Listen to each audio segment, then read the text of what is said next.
오늘은 매일 아침 써봤니 김민식 지음이란 책을 리뷰해 보도록 하겠습니다.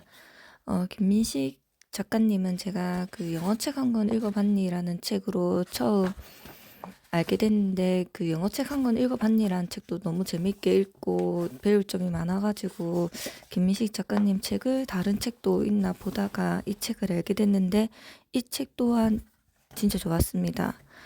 그래서 저도 이 책을 구입해서 처음엔 도서관에서 읽었는데 나중에는 구입해서 읽고, 그리고 좋은 부분은 체크해서 시간 날 때마다 틈틈이 보려고 합니다. 일단 그 참 마인드가 참 마음에 들더라고요. 9페이지에 보면 놀이를 더 잘하려고 공을 들여야 합니다. 열심히 놀다 보면 놀이에서 준 전문가의 영역까지 올라갈 수 있어요. 주위 애호가들 사이에서 인정도 받고 동호회의 농객 대접도 받습니다. 그러다 어느 순간 매체에서 연락이 오거나 관련 콘텐츠 기업에서 제작을 해겁니다. 노는 것이 직업이 되는 순간이 와요. 그냥 논다고 해서 직업이 되진 않아요. 열심히 일하든 놀아야 합니다. 참, 노는 것도 열심히 논다고 하는 부분에서 참 마인드가 다르구나라는 생각을 하게 되었습니다. 그리고 17페이지에는 이런 글이 나옵니다. 어떤 일이 돈이 될지 안 될지는 아무도 몰라요. 그러니 처음엔 무조건 재미를 중심에 두어야 합니다. 돈이 되지 않아도 재미만 있으면 된다는 생각으로 꾸준히 즐기는 겁니다. 그러기 위해 제가 되뇌는 마법의 주문이 있습니다. 공짜로 즐기는 세상. 제가 즐기는 독서, 여행, 외국어 공부 모두 돈이 들지 않는 취미예요. 노후를 준비하면서 저의 화두는 하나입니다. 어차피 나의 노후 취미 생활에 큰 돈은 안 들 테니 돈을 버는 것보다 재미난 일을 하는 게 우선이다. 저는 일보다 놀이를 더 잘하고 싶어요. 일보다 노는 걸 더 열심히 한다. 언뜻 철없는 소리처럼 들리지만 앞으로는 이것이 최고의 생존 전략이 될 것입니다.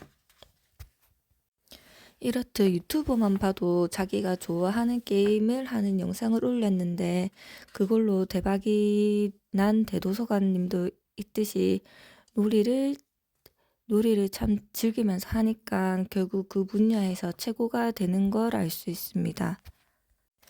21페이지에는 이런 글이 나옵니다. 앞으로는 인간의 수명이 늘고 실업률도 높아집니다. 곧 긴 시간 놀아야 한다는 뜻이에요. 일을 하지 않는 인간은 무엇을 하며 시간을 보내게 될까요? 놀면서 살아야 합니다. 그것도 능동적으로 적극적으로 아주 잘 놀아야 합니다. 온종일 힘들게 일하거나 공부할 때는 잠깐의 여가 행위로도 충분히 즐겁습니다. 수동적인 행위로도 여가를 즐길 수 있어요. 하지만 일과 공부에 더는 전력 투구하지 않아도 되는 상황이라면 TV를 보거나 남의 블로그를 구경하는 것만으로 24시간을 채우기 힘듭니다. 소비만으로 채워지지 않는 욕구도 생기고요. 바로 자아 실현과 표현의 욕구 말이에요. 그걸 채우기 위해 우리는 놀이의 피라미드로 자리를 옮겨 그곳에서 위로 올라갈 방법을 생각해야 합니다.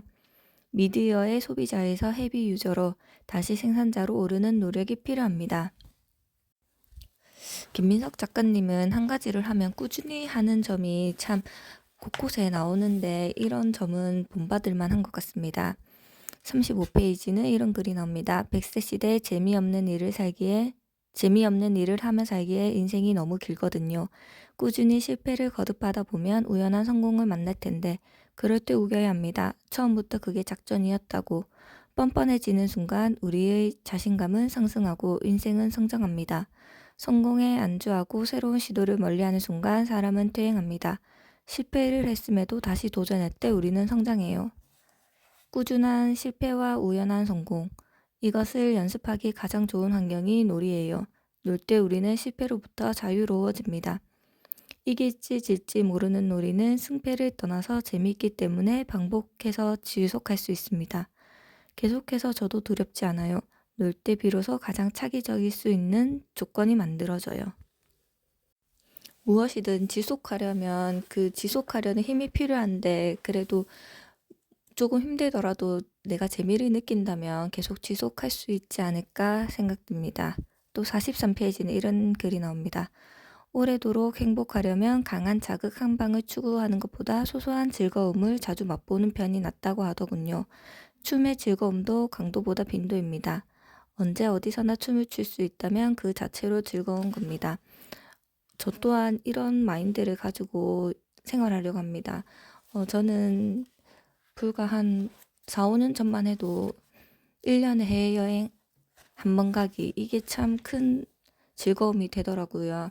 근데 코로나 때문에 못 가긴 했지만, 근데 그 1년에 한 번 해외여행 가는 그날을 기다리며 다른 날들은 거의 참는 방식으로 살아왔었는데, 근데 요즘에는 그 해외여행 한 번 가는 것보다 그 일상생활에서 여행하듯이 재밌게 놀려고 생각합니다. 그리고 여행 가서는 저희가 그 맛있는 맛집도 자주 가보고 사고 싶은 물건도 사면서 돈을 구애받지 않고 쓰니까 재밌는 것 같더라고요. 그래서 그 일상생활에서도 그 맛있는 음식을 먹고 재밌는 곳도 가보고 오늘 아니면 못 가본다는 마음으로 그렇게 열심히 다녀보니까 굳이 멀리 해외여행을 가지 않더라도 재밌게 보낼 수 있더라고요. 49페이지에는 무엇이 됐든 잘하려면 자주 해야 하고 자주 하려면 즐거워야 합니다. 블로그나 페이스북에 글을 써보세요. 자기 주도적으로 쓸 수 있고 다양한 피드백도 받을 수 있어요. 많은 이들에게 전해질 수 있어 개인 홍보에도 효과 만점입니다. 앞으로는 평생 직장이라는 개념이 사라집니다. 작고 소박하고 다양한 일거리를 찾으며 살아야 할 텐데요. 인공지능이 생산을 주도하면서 노동은 일시적이고 단편적으로 조합될 가능성이 큽니다. 이때 인터넷에 올려둔 나의 글이 곧 온라인 자기소개서가 됩니다. 제 아는 지인 중에는 요가를 하는 지인이 있는데, 요가를 하는데도 그 인스타그램을 꼭 하더라고요. 자기 요가하는 사진을 올려서 자기 개인 홍보용으로도 쓰고, 그런 인스타그램을 그 활발하게 해두면 나중에 다른 곳에 취직할 때도 자기 소개서가 된다고 합니다. 이렇게 그 온라인에 글을 써두면 자기가 다른 곳에 이직할 때나 다른 커리어 면접으로도 도움받을 수 있을 경우가 생기기 때문에 이렇게 매일 자기 온라인에 자기만의 시스템을 구축하는 것도 좋다고 생각합니다. 그리고 53페이지에는 깨달음은 매일매일의 실천으로 이어졌고 그것이 새로운 일의 기회로 이어졌습니다. 즉 블로그에 글을 쓰다 보니 어느덧 출판도 하고 강연도 하고 방송에도 출연하는 사람이 되었어요. 이렇듯 그냥 매일매일 했을 뿐인데 삶이 다채로워지고 여러 가지 기회를 얻을 수 있었다고 합니다. 매일 아침 써봤니?